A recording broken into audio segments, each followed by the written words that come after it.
Good morning, ladies and gentlemen. Thank you for being here. Happy holidays to everyone.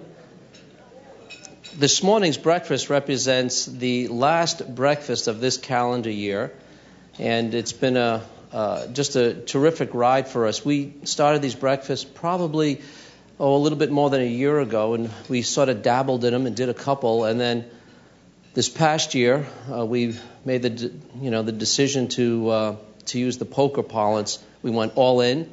We did, maybe 24 of these events between these breakfasts, and then we did a couple with the National Academy of Public Administration and a couple with the Council for Excellence in Government.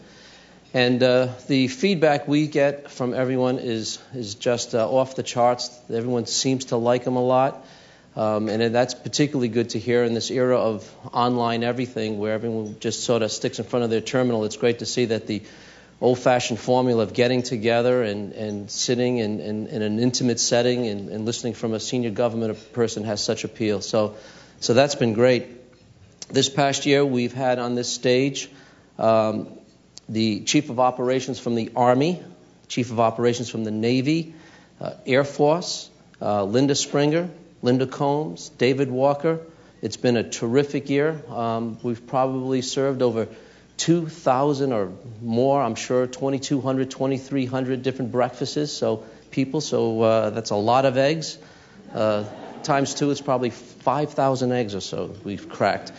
Next year, by the way, it's going to be just as good, and we hope we can count on your support for that. And I urge you to either look in the magazine or go online for the calendar. We already have a calendar up, and they're subject to change because schedules change, but that's basically what we have in mind. We'll be having the chief of the new commandant of the Marine Corps, General Conway, David Walker, again, will be appearing on stage with us on January 17th. Also, by the way, I want to put a plug in for the Excellence in Government Conference. This year it's in April. Usually, if you've been to it, you know that it's normally in the summer, but we heard you. People say we want it either in the spring or fall, and that was always a little problematic for us, but we were able to manage it this year. It's in April at the Convention Center, so be on the lookout for that. I want to also mention today is not only the last of these breakfasts in this calendar year, it's also the last breakfast, last event really, that a person who is very responsible for the success of these, the last time she will be associated with government executive events. Connie Sears Witherspoon has accepted a job with National Journal, which is our sister publication. She's going to be heading up a multitude of activities they have going in relation to the political conventions coming up next year. And, if you've been to our events, you know that's usually a pretty good experience. Feedback indicates that. And that's because Connie and her team really do sweat the details. And these are not easy things to put on when you have senior executives in the government, such as Mr. Johnson. Their schedules are pretty dynamic. It's changing. It's always a challenge coordinating, and Connie stays with it. She does it with a smile on her face. And again, if you've been at any of the events, it's Connie and her team that have really made it so successful. So, Connie, if you have a second, I'd like to have you come up and say, on behalf of Tim Clark and myself, we thank you for your incredible job, and we wish you much success at National Journal. Thank you very much.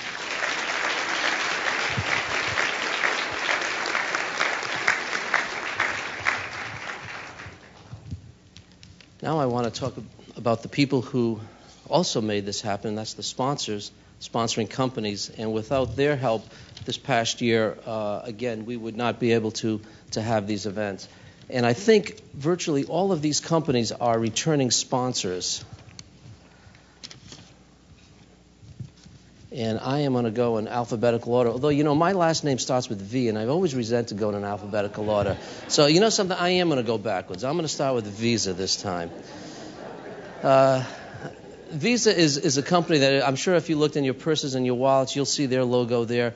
It does so much more than just put out credit cards and debit cards, of course. Over the past 20 years of providing purchasing cards to the federal government, Visa has focused on finding ways to help you work smarter and more productively. They're committed to delivering the unique needs of the federal government with their upcoming launch of innovative new tools. So be on the lookout for that. Symantec is a global leader in providing software applications and services that help government agencies assure security. Its name is probably synonymous with IT security.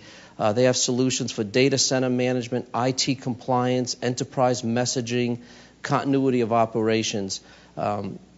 SAS Institute, SAS has been a terrific sponsor as well throughout the year.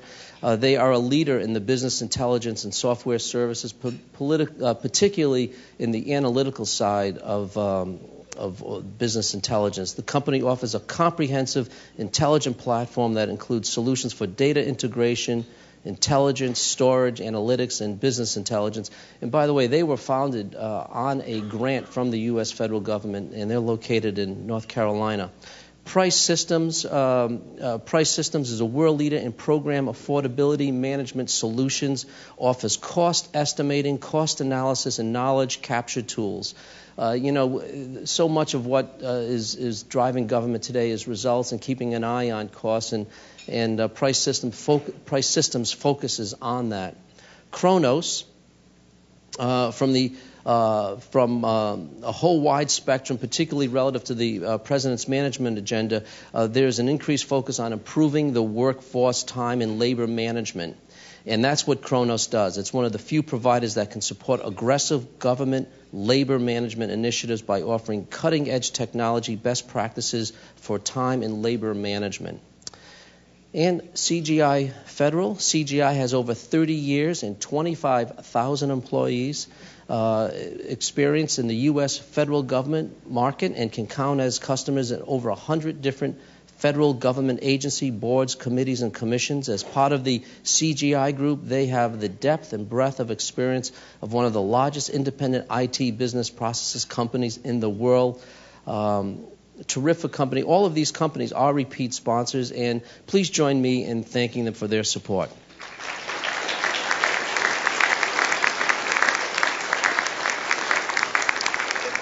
With that, I'd like to turn the program over to my colleague and friend Tim Clark, the editor of Government Executive. Tim.